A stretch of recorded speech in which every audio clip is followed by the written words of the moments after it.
Yesterday, December 7th, 1941, a date which will live in infamy. The United States of America was suddenly and deliberately attacked by naval and air forces of the Empire of Japan. These are the words of one of the greatest people to ever live. He led his country through difficult times, and today we are able to trace the origins of many successful government programs back to him. His name was Franklin Delano Roosevelt. Franklin Delano Roosevelt, better known as FDR, was born in Hyde Park, New York on January 30th, 1882, to wealthy parents James Roosevelt Sr. and Sarah Ann Delano. As a child, FDR traveled to Europe frequently and learned the German and French language as well. He also learned to row, play polo, ride, and shoot.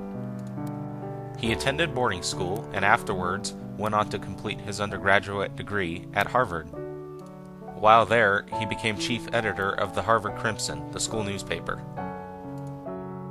Upon graduating from Harvard, he attended law school at Columbia University, but did not finish because he passed the New York State bar exam and went to work for a prominent Wall Street law firm. It was during this time that he met Anna Eleanor Roosevelt, a distant relative, whom he would later marry on March 17, 1905. Franklin and Eleanor Roosevelt had 6 children together, 5 of which survived infancy. FDR began his career in politics as a senator in the New York State Legislature in 1911. This helped him become a notable figure within the world of politics. After serving as a state senator for over 2 years, FDR resigned in 1913. He was then appointed Assistant Secretary of the Navy by President Wilson. While holding this office, FDR created the Navy Reserves and was a strong advocate of the submarine. For the latter half of FDR's life, he was not in full health.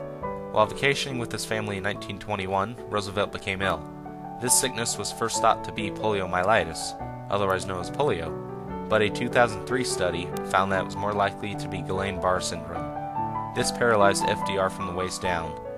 While he tried to determine a cure, he created various programs, such as the March of Dimes. While not in public, FDR used a wheelchair to get around. He was careful never to be seen in it in public because he believed that the American population would lose faith in the leader of their country. For public appearances, he taught himself to walk short distances by swiveling his body around and incorporating the use of iron braces on his legs and hips and a cane in order to support himself. FDR was asked to run for governor of New York in 1928 and won the election. As governor, he was able to pull together people that would later become his advisors in the White House. The Great Depression hit the U.S. hard in 1929. As a result, the unemployment rate rose to as much as 24.9%, and 2 million citizens were homeless. Due to his great success in the New York gubernatorial position, FDR became the Democratic candidate for the 1932 presidential election. He won and was inaugurated as president in 1933. FDR's first term as president focused mainly on the issue of the Great Depression. The highlight of FDR's first term was the New Deal. This was a plan created by FDR, and its purpose was to bring the United States out of the Great Depression. Within his first 100 days in office, FDR created a record number of bills and programs, all of which passed. During this time, he created programs such as the SEC and Social Security, both of which still operate today. FDR won the 1936 presidential election for a second term by a landslide victory. By this time, the unemployment rate was down to 19%. Compared to his first term, very little legislation was passed during FDR's second term as president. One bill that was passed, and is still law today, was the minimum wage law. It was during this time that FDR developed a strong relationship with Winston Churchill, which proved to be a great benefit during World War II. FDR won a third term in the 1940 presidential election with 55% of the popular vote. By this time, the unemployment rate was down to 15% and was still dropping. Most of FDR's third term was devoted to World War II, following the Japanese attack on Pearl Harbor on December 7, 1941.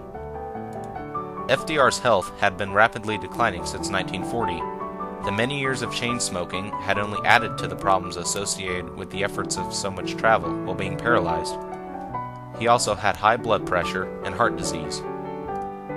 Meeting at various times throughout World War II, FDR, the Soviet Union's Joseph Stalin, and England's Winston Churchill became known as the Big Three. Roosevelt would go on to win a fourth term in the 1944 presidential election with 53% of the popular vote. In the later years of the war, FDR administered many other meetings with the world leaders, including one with the King of Saudi Arabia. This meeting holds a great significance in relations between the United States and Saudi Arabia today. After one final meeting with Winston Churchill, FDR returned to his estate in the U.S. to rest before the founding ceremony of the United Nations. FDR died on April 12, 1945, while having a portrait painted of him. A doctor diagnosed that a massive cerebral hemorrhage had occurred. Less than a month after his death, the Allies succeeded in Europe. FDR had successfully led the United States to victory. Franklin Delano Roosevelt was president for 12 years, which is longer than any other person in the history of the United States. He triumphantly took the nation through some of the worst problems that have ever occurred in its history, and chose to run for the country's executive position in the midst of one of these times. He was able to become such a powerful person because of his service to his country during the Great Depression and World War II, because of his enormous popularity, and finally because of his long tenure as President of the United States. Roosevelt's promotion of government and social programs assisted in redefining liberalism, and the sheer amount of programs that he created redefined the role that government plays in the United States today.